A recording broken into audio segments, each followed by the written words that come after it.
Hello students, आज हम बात करने वाले हैं प्रायिकता की।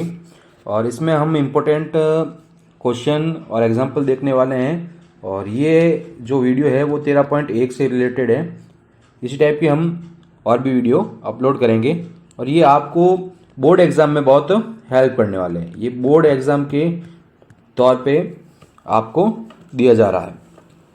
तो सबसे पहले हम देखते हैं कि सप्रतिबंध प्रायिकता आखिर होती क्या है। तो सप्रतिबंध प्रायिकता के लिए आपको अपन पॉइंट टू पॉइंट ही चलेंगे, ज़्यादा डिस्कस नहीं करेंगे क्योंकि टाइम बहुत कम बचा है। तो सप्रतिबंध प्रायिकता के लिए आपको ये सूत्र देखना चाहिए। ये भी एक सूत्र है बुक में और ये परिभाषा और ये सूत्र इंपॉर्टेंट है। अब ये क्या कहता है सप्रतिबंध प्रायिकता, कि अगर हमारे पास एक घटना पहले घटित हो चुकी है, जैसे एफ के घटित होने की सूचना पर ई की प्रायिकता पूछी गई है, यानी जो पहले घटित हो जाता है उसको हम क्या लिखेंगे, डिवाइड में लिखेंगे। देखिएगा यहाँ पे फॉर्मूला क्या है, इसको अपन ऐसा भी लिख सकते हैं किसी को कन्फ्यूजन ना हो तो यहाँ पे ये इस प्रकार से लिखा जा सकता है। इसको हम लिख सकते हैं यहाँ पर, देखिएगा, E intersection F upon P F.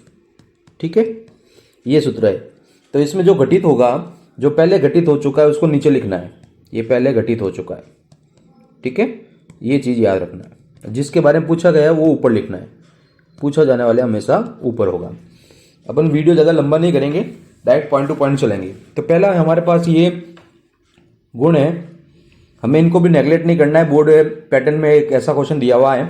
तो ये चीज़ बोल रही है कि P, इसको मैं ऐसा लिख देता हूँ, ये बराबर है इसके, ये हमें सिद्ध करना है और इसकी वैल्यू 1 होगी, ये हमें सिद्ध करना है। तो एग्जाम्पल को इस प्रकार से सॉल्व किया गया है तो आपको थोड़ा कन्फ्यूजन हो सकता है। तो हम इसको आसानी से देखते हैं। तो सबसे पहले तो इसमें फॉर्मूला दिया हुआ है, तो हम फॉर्मूला अप्लाई कर रहे हैं सप्रतिबंध प्रायिकता का, S intersection F upon P F. ठीक है, अब ये एस और एफ का इंटरसेक्शन क्या होगा वो हमें देखना है। तो यहाँ पर इसमें P F upon P F लिख दिया तो कहीं को प्रॉब्लम हो सकती है कि पी एफ अपॉन एफ कैसा है। तो सबसे पहले एस क्या होता है, एस होता है प्रतिदर्श समष्टि, प्रतिदर्श समष्टि। ठीक है, प्रतिदर्श समष्टि। एफ एक क्या है, घटना है। ये जो घटना होती है हमेशा प्रतिदर्श समष्टि के अंदर से आती है, यानी कि एस इंटरसेक्शन एफ करेंगे तो हमेशा हमारे पास एफ आएगा, यानी घटना आएगी। ठीक है, तो इसलिए हम यहाँ पर क्या लिख सकते हैं, इसके इक्वल में हम लिख सकते हैं यहाँ पर पी एफ, ठीक है, अपॉन में ये पी एफ। तो ये कैंसिल आउट होंगे तो आंसर क्या आएगा, 1। तो इस टाइप से आपको ये चीज़ समझ में आ गई होगी। नेक्स्ट चलते हैं हम। नेक्स्ट है हमारे पास सिमिलरली ऐसे ही फॉर्मूला, सेकंड प्रॉपर्टी दी हुई है, गुण दिया हुआ है। तो इसमें भी थोड़ा अरेंज कर देता हूँ मैं ताकि आपको आसानी से समझ में आ जाए। इसको लिखा हुआ है ये ए यूनियन बी और एफ इस प्रकार से लिखा हुआ है। तो हमारे पास जो जो फॉर्मूला दिया हुआ होता है वो हम फॉर्मूला अप्लाई करते हैं यहाँ पे। तो हमारे पास जो फॉर्मूला है वो क्या बोलता है, ई इंटरसेक्शन एफ बोलता है। तो ई की जगह यहाँ पर क्या आया हुआ है, ए यूनियन बी आया हुआ है। तो हम लिख देंगे A union B, intersection B की जगह क्या लिखा हुआ है, एफ लिखा हुआ है। तो इस प्रकार से हमने ये लिख दिया, ठीक है, और डिवाइड में हमने क्या लिख दिया, पी एफ लिख दिया। अब इसको आगे सॉल्व करना है। तो इसको आगे सॉल्व करने के लिए हम क्या करेंगे, ये जो मैंने ब्लैक पेन से लिखा है इसको हम सॉल्व करेंगे। तो कैसे होगा देखिएगा, इसको सॉल्व करेंगे। तो इसको सॉल्व करते वक्त हमने ईयर क्लास में फर्स्ट चैप्टर में पढ़ा होगा। तो इसको हम लिख सकते हैं पी ए इंटरसेक्शन एफ, ठीक है, यूनियन बी इंटरसेक्शन एफ, इस प्रकार से लिख दिया। अपॉन में क्या आ गया, पी एफ आ गया। ठीक है, तो हमने ये इस प्रकार से लिख दिया। अब ये पूरी चीज आप देखिएगा थोड़ा, ये पूरा ए बन चुका है, ये पूरा बी बन चुका है। तो पी ए यूनियन बी का फॉर्मूला लगाएंगे। पी ए यूनियन बी का फॉर्मूला आपको यहाँ पे दिख रहा है, ये देखिएगा इस बुक में यहाँ पे ये अप्लाई किया है, ए यूनियन बी का, ये ए, ये बी, ये ए इंटरसेक्शन बी। ठीक है, अब कोई बोलेगा इसको तो ऐसा लिखना चाहिए था, A intersection F intersection B intersection F. तो इसको डायरेक्ट इसने ऐसा लिख दिया है, A intersection B intersection F. ठीक है, तो ये फॉर्मूला यहाँ पे लिख दिया है। अब इस पी एफ को क्या कर दिया है, सेपरेट कर दिया, इसके नीचे और इसके नीचे। सेपरेट कर दिया, तो ये फॉर्मूला बन गया ए अपॉन एफ का, देखिएगा बी अपॉन एफ, और ये इस प्रकार से फॉर्मूला बना है। तो आपको ये स्टार्टिंग के 1-2 स्टेप जहाँ पर प्रॉब्लम हो सकती है वो मैंने लिख दिए हैं, इसके बाद में आप इसके बाद में यहाँ पे देख सकते हैं। ठीक है, नेक्स्ट चलते हैं कि अगर यहाँ पर कंडीशन है, देखिएगा कि अगर ए और बी अपवर्ड जी हो जाए, ए और बी क्या हो जाए, अपवर्ड जी। अपवर्ड जी का मतलब क्या होगा कि अगर दो घटनाएं ए और बी अपवर्ड जी है तो इनका इंटरसेक्शन क्या आएगा, फाई, और इनकी प्रायिकता क्या आएगी, इनकी प्रायिकता आएगी 0। ये चीज़ याद रखनी है, ये अपवर्ड जी घटना की कंडीशन होती है। तो अगर ये अपवर्ड जी हो गया तो इनका प्रायिकता का मान क्या हो जाएगा, 0 हो जाएगा, तो इसका भी 0 हो जाएगा।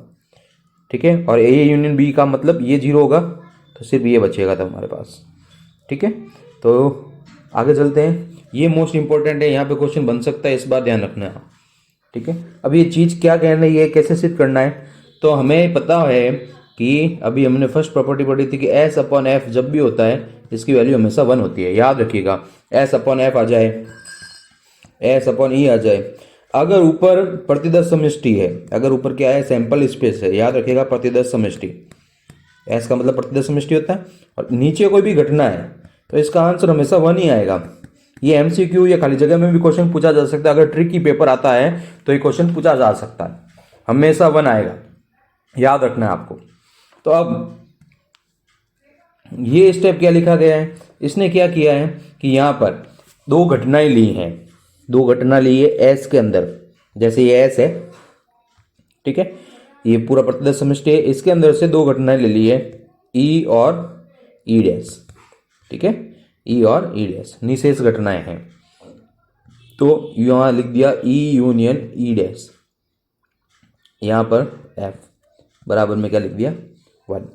तो हम यहाँ पे फॉर्मूला लगाएंगे ए यूनियन बी का, तो हमारे पास क्या हो जाएगा, पी ई।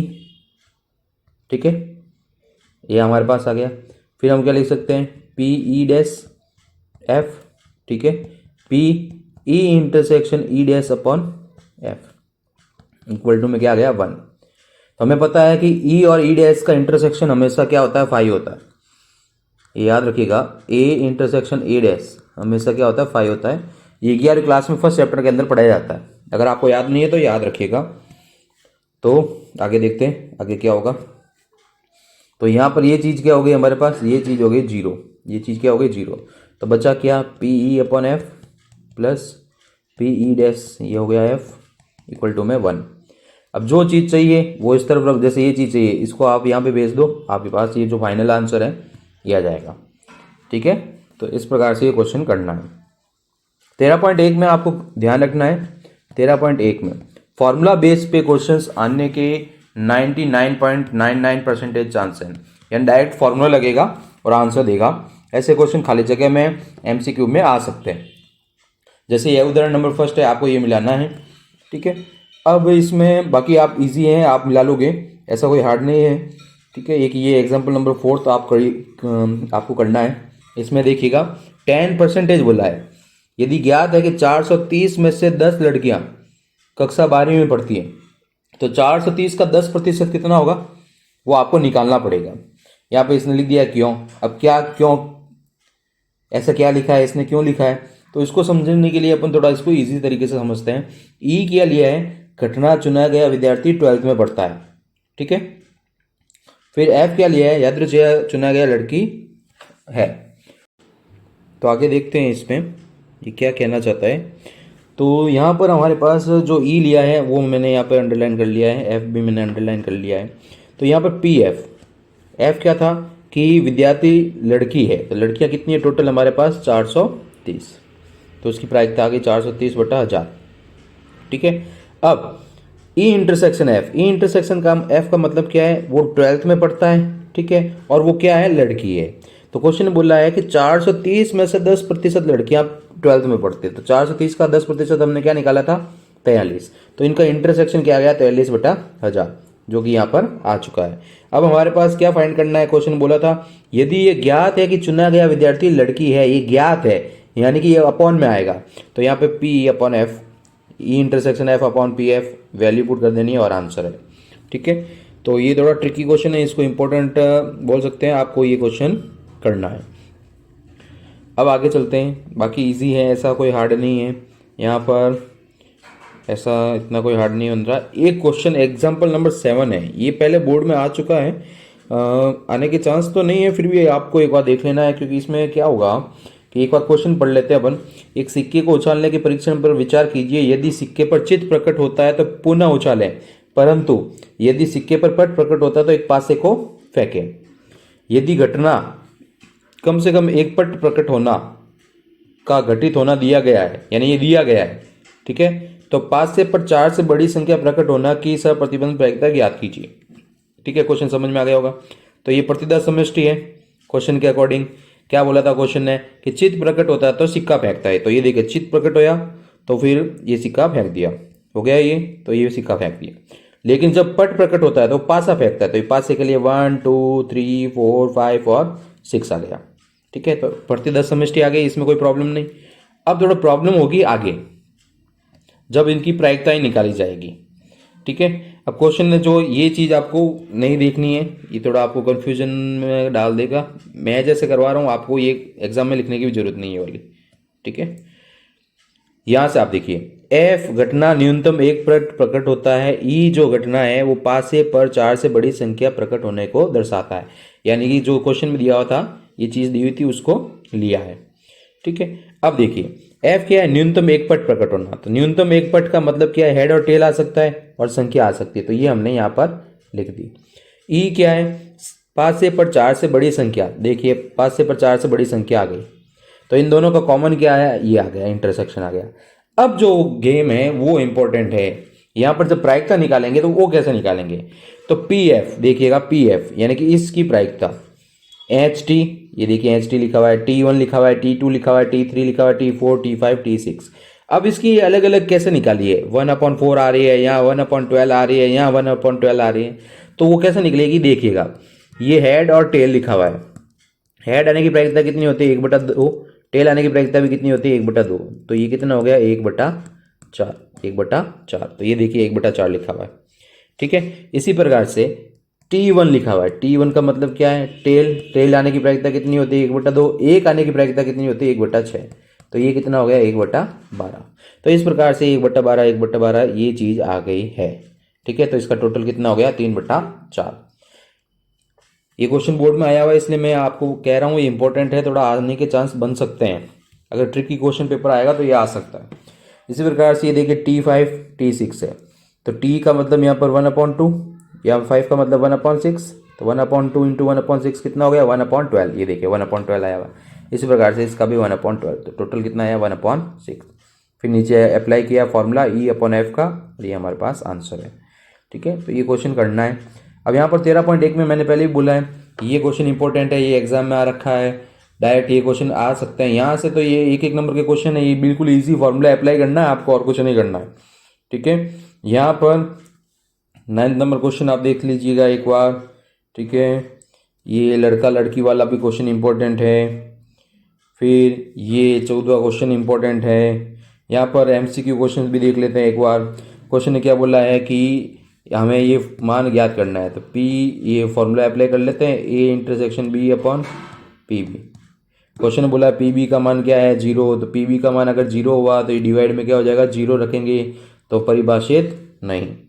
ठीक, A और B दो घटनाएं इस प्रकार है कि PA/B PB/A, तब क्या होगा, तो देखिएगा आप फॉर्मूला लेते हैं इसमें, A/B/PB बराबर PB/A/PA, तो ये दोनों कैंसिल हो गया, PA बराबर PB। ठीक है, कौन सा ऑप्शन है डी।